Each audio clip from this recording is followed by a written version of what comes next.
नमस्कार, स्वागत आहे दिशाच रेसिपीमध्ये। आज आपण गुलकंद रेसिपी बघणार आहोत।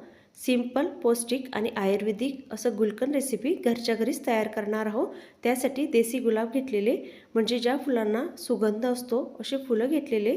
आता हे फुलं आमच्या अंगणामध्येच आलेले होते, त्यासाठी मी घरचेच गुलाबाचे फुलं घेतलेले आणि ताजे फुलं असल्यामुळे या फुलांना धुण्याची गरज वगैरे नाही आहे। त्यासाठी मी गुलाबाच्या फुलांच्या पाकळ्या अशा वेगळ्या करून घेतलेल्या आहे।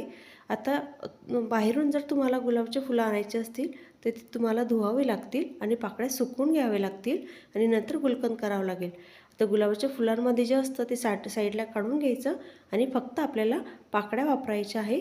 त्यासाठी अशा पाकळ्या करून घ्यायच्या आणि नंतर आपण गुलकंद हे मिश्रीमध्ये करणार आहोत, साखर किंवा गुळामध्ये करणार नाही आहे। त्यासाठी अशा प्रकारे मिश्री घेऊन घ्यायची आणि आता मिश्रीची आपल्याला पावडर करून घ्यायची आहे। त्यासाठी मिक्सरमध्ये छान पावडर करून घेतलेली आहे। आता थोड्या गुलाबाच्या पाकळ्या हातावर घ्यायच्या आणि त्यावर मिश्री पावडर टाकायची।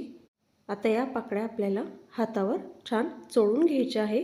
तुम्हाला जर मिक्सरमध्ये करायचे असतील तर तुम्ही मिक्सरमध्ये सुद्धा करू शकतात, पण मिक्सरमध्ये थोडं जास्त बारीक होऊन जातं, त्यासाठी हातावरच करा, म्हणजे छान पाकळ्या अशा रगडल्याने त्यामध्ये छान मिश्री पावडर पण मुरते आणि गुलकंदसुद्धा छान पौष्टिक आणि टेस्टी होते। तुम्ही बघू शकतात, छान असं थोडं थोडं घेऊन घ्यायच्या पाकळ्या, त्यावर मिश्री पावडर टाकायची आणि अशा प्रकारे आपल्याला सर्व पाकळ्या हातावर रगडून घ्यायच्या आहे।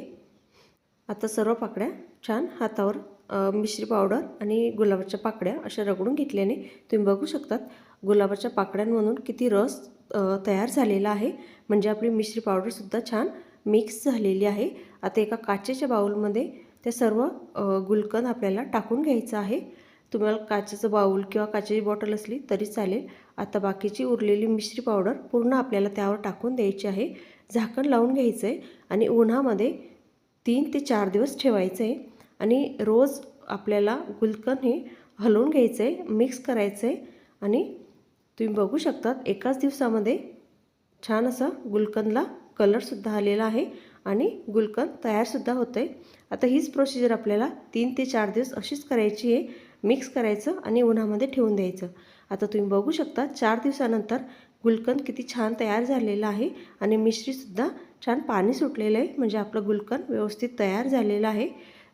आता तुम्ही हे गुलकंद 2 ते 3 महिने वरसुद्धा ठेवू शकतात किंवा फ्रीजमध्ये ठेवलं तरी चालेल। 8 ते 9 महिने व्यवस्थित राहते। कशी वाटली गुलकंद रेसिपी आवडली असेल तर लाईक करा, शेअर करा, सबस्क्राईब करा। धन्यवाद।